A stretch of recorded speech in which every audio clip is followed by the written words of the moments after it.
Salam, selamat pagi saudara ya. Pagi ini saudara saya ingin kembali membagi kekuatan kebenaran firman Tuhan. Bahwa firman Tuhan itu iya dan amin saudara ya. Firman Tuhan itu kuasa yang dahsyat. Roh Allah roh yang dapat memberikan kekuasaan kepada saudara yang sungguh-sungguh mau jadi pelayannya, jadi hambanya. Mujizat akan terjadi saudara ya. Sesuai dalam firman-Nya di dalam Amsal 3:16, saudara, di tangan kanan Tuhan ada keselamatan dan umur panjang.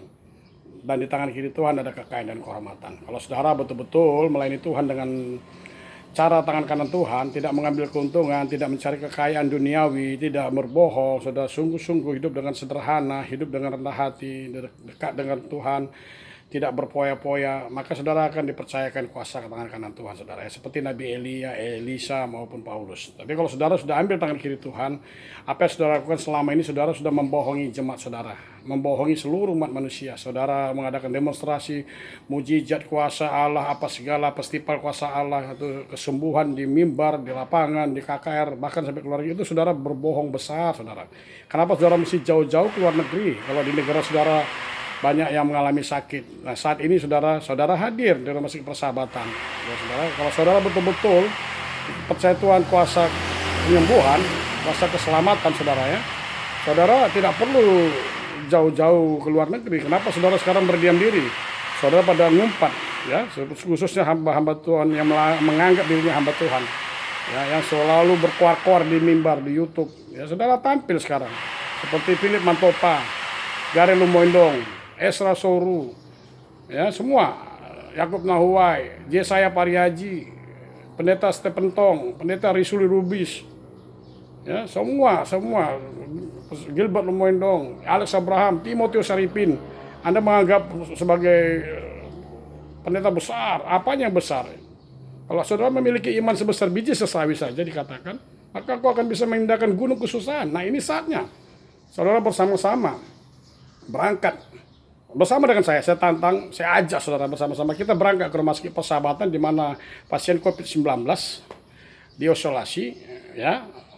Kita minta izin, kita masuk ke dalamnya di rumah sakit persahabatan atau di Wisma Atlet. Saudara masuk bersama saya, jangan pakai masker. Kita berdoa bersama di sana. Nanti kita lihat kebenaran iman dan siapa yang berani dan siapa yang benar yang selamat saudara. Ini ujian dari Tuhan memang diturunkan supaya saudara itu jangan lagi berkoar-koar karena jemaat semua pada menilai. Ya, karena sesuai firman-Nya dalam 2 Petrus 2 ayat 2, pada akhir zaman banyak orang-orang mengumpulkan guru-guru untuk mengajarkan ajaran yang hanya menyenangkan telinga saja, tidak untuk kebenaran firman Tuhan saudara. Itu sudah digenapi, 2000 tahun lalu sudah dibuat. Dan inilah firman Tuhan, iya dan amin.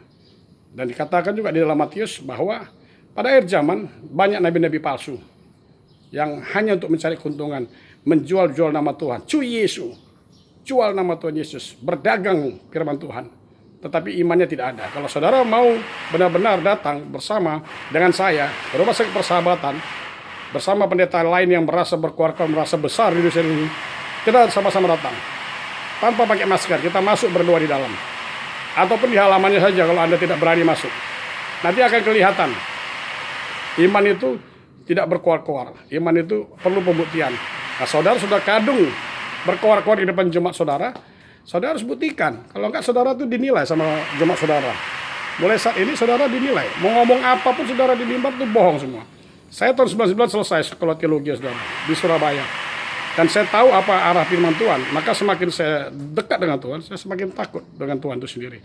Jadi saya melayani tidak seperti di mimbar berkoar-koar, saya seperti Rasul Paulus. Seluruh Indonesia saya sudah layani, Balikpapan, Kalimantan, Sulawesi, Papua, dari mulai Biak, Sirui, ke Sorong, tapi dengan biasa sendiri. Saya berkorban. Pelayanan yang benar itu berkorban seperti Tuhan Yesus. Dia mengorbankan dirinya, meninggalkan singgasana.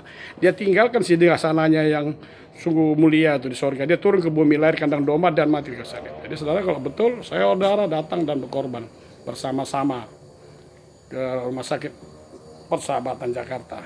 Tuhan Yesus memberkati. Haleluya.